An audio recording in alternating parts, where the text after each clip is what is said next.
Bueno, queridos estudiantes, retomando entonces hablábamos de los derechos humanos o derechos para las humanas, es la gran pregunta. Y es que, digamos que la Declaración de los Derechos Humanos establece tajantemente que es para todos. Y que básicamente el vincular a todos entrarían tanto mujeres como a hombres, sin discriminación, sin raza, sin orientación sexual, etcétera. Pero ya la historia nos había mostrado, sobre todo en la Declaración de los Derechos del Hombre, que el hecho de que estuvieran en masculino hacía que muchas cosas de lo femenino se quedaran por fuera. Derechos humanos no fueron más que otra respuesta a intentar humanizar esa guerra, esa Segunda Guerra Mundial, si eso era posible. Los campos de concentración habían sido masificados, ya no solo por el periódico como se hizo en el siglo XIX o al iniciar el siglo XX, sino que también existía la radio y la televisión que permitían saber qué estaba ocurriendo. No en tiempo real, en tiempo eh, rapidísimo como lo vemos a través de la internet, pero básicamente los campos de concentración, más allá del exterminio de judíos, fue un ejercicio claro de campos de investigación en donde los nazis intentaban buscar desesperadamente medidas rápidas a esa necesidad de una raza pura. Entonces hubieron investigaciones de ADN, investigaciones también en términos de las telecomunicaciones para tecnificar la guerra, y pues no en vano de esos campos de nazis es donde nace el internet y todo el tema de la robótica y demás. Digamos que los campos de concentración nazi, y vemos la primera imagen, es una serie de hombres con una estrella rosa. Esta estrella rosa hacía identificar a las personas que los nazis consideraban que eran hombres gay. Eh, Básicamente eran llevados a un campo de concentración para que recibieran electrochoques buscando saber si esa era la medida que les permitiría mejorarse, entendiendo que para los alemanes los gays era una enfermedad. Básicamente iban experimentando y si se daban cuenta que no sufrían ningún cambio los asesinaban. Luego de la Segunda Guerra Mundial las bajas humanas fueron altísimas. Y como había ocurrido en la Primera Guerra Mundial, los hombres al llegar después de la Segunda Guerra Mundial, los pocos hombres que quedaban, intentaron apoderarse nuevamente de las industrias, las empresas y demás. Las mujeres eran mujeres, no eran las mismas mujeres de la Primera Guerra Mundial que habían estado luchando por el derecho al voto, que aún no eran reconocidas como personas. Estas mujeres habían incursionado en la vida política, habían incursionado en los estudios, entonces no fue tan fácil que llegaran a quitarles las actividades que venían haciendo a través de la economía. Pero sí era claro que las mujeres deberían entrar en su rol tradicional de producir hijos para volver a poblar las ciudades. Como veíamos entonces en el video anterior, nos preguntaban quién era Eleanor Roosevelt. Ella, como pudieron investigar, era la esposa del entonces presidente norteamericano Franklin Delano Roosevelt, quien promovió la constitución de la ONU, de la Organización de las Naciones Unidas. Y las Naciones Unidas a través de los derechos humanos, 30 derechos humanos que fueron los que ustedes vieron en el video. Vuelvo y repito, la televisión va a ser fundamental en el siglo XX. Al iniciar el siglo XX, y por lo menos antes de que apareciera el internet como uso masivo, que se da solamente hasta el año 90, casi finalizando el siglo XX, pues la televisión era el medio de comunicar, pero también el medio de moldear a las sociedades. Para el año 45, cuando arrancan los derechos humanos, ya la televisión era de uso masivo, pero se hace de una manera muchísimo más tajante y de consumo hacia los años 70, cuando aparece la televisión a color.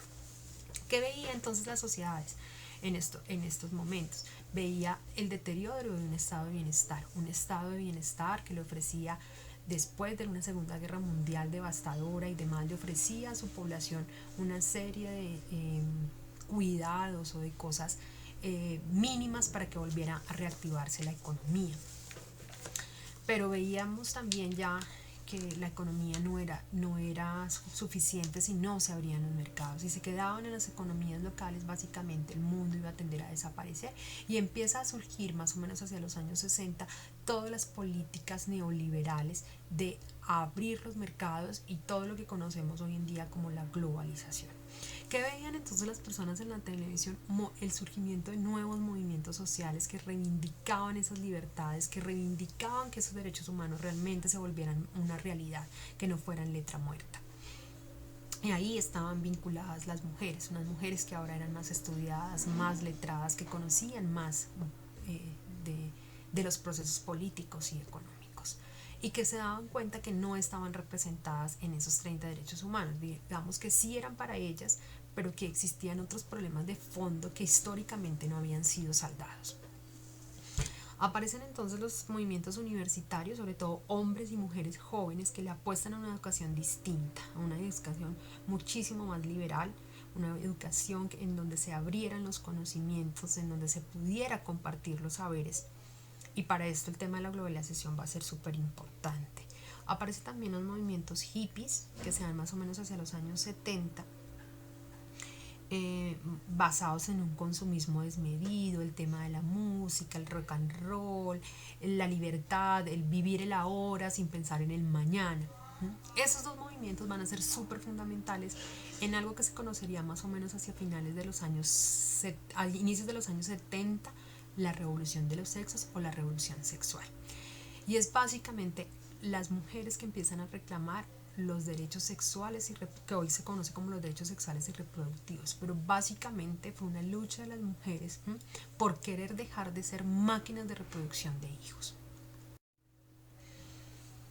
Las mujeres empezaron a darse cuenta que el derecho a la propiedad por la que habían luchado los hombres en la Revolución Francesa y que les permitió entrar en el mundo capitalista y ser dueños de las cosas que trabajaban y compraban y ser dueños de su dinero, era quizás no la panacea que ellas necesitaban. Obvio, los derechos humanos les daban la oportunidad de trabajar, les daban la oportunidad de tener un acceso económico, pero ellas necesitaban algo más y era su derecho sobre su cuerpo, un derecho que no había ganado aún y que estaba implícitamente en los derechos humanos. Pero no se decía con exactitud que las mujeres podrían ser dueñas de su cuerpo y lo necesitaban y lo gritaban desesperadamente. ¿Por qué? Porque básicamente para los años 70, si una mujer que decidía no tener hijos era mal visto, era repudiada, era discriminada. Entonces estos movimientos hippies y el movimiento estudiantil dieron un paso a la revolución de los sexos, que se da más o menos, vuelvo y repito, hacia los años 70, enmarcados en tres elementos fundamentales: el derecho de las mujeres al divorcio. Recuerden que antes en la historia, si una mujer se quería divorciar, no podía hacerlo, el hombre era el que tomaba la decisión de divorciarse, siempre y cuando veía que la mujer o no le servía porque no podía reproducir hijos, o porque veía que su mujer la había engañado con otro hombre. El tema de los derechos sexuales y reproductivos, que es básicamente el tema de decidir cuándo o no se pueden tener hijos. Y finalmente la tercera lucha, el derecho a no ser tratadas como objetos sexuales.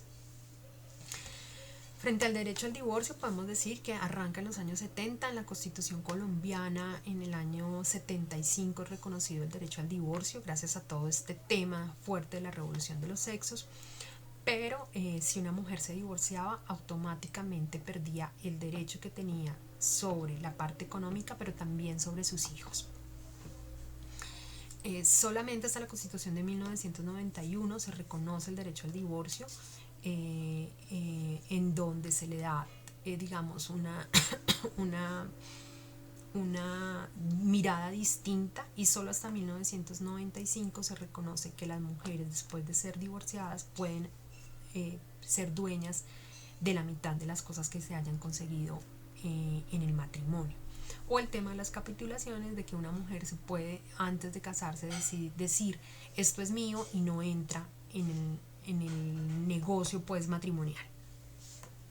Para el caso de los derechos sexuales y reproductivos fue muy fácil, digamos, que esta revolución sexual también se diera, porque de alguna otra manera los estados estaban cargados, tenían una carga muy grande, tenían muchísima población pobre a la cual le demandaban servicios. Entonces básicamente apoyaron, digamos, los estados desde las políticas de control de la natalidad, el tema de empezar a revisar el tema de los anticonceptivos, para que las mujeres pudieran sí o no tener hijos. Ese es un tema que para la época también era un elemento muy fuerte. Que una mujer tuviera la decisión de tomar o tener hijos era una revolución completa. Solo hasta la Constitución de 1991 se da para el caso colombiano el reconocimiento de los derechos sexuales y reproductivos, en donde una mujer puede decidir en qué momento o no tener hijos. Antes de eso, recuerden que si la mujer quería planificar, tenía que ir acompañada de su esposo y su esposo firmaba el consentimiento. Después de la Constitución de 1991, si una mujer quiere planificar, no necesitaba de estar acompañada de un hombre o de una mujer. Y básicamente solamente hasta el año 2010 se establece la ley que permite que una mujer pueda decidir si quiere tener o no hijos y mandarse operar sin necesidad del consentimiento de una segunda persona. Y el derecho a no ser tratadas como objetos, digamos que en esta revolución de los sexos marcó un fuerte ejercicio de evitar que en los medios masivos de comunicación, específicamente la televisión, se utilizara el cuerpo de la mujer como un objeto sexual. Y lo veíamos en el primer corte de cómo los medios de comunicación siguen reproduciendo roles, estereotipos de las mujeres. Pero ya hacia el año 2010 en adelante empieza a salir una ley de comunicaciones, no solamente nacional, sino a nivel internacional, en donde se prohíbe el uso de imágenes sexistas, es decir, en donde aparezca una mujer como objeto sexual.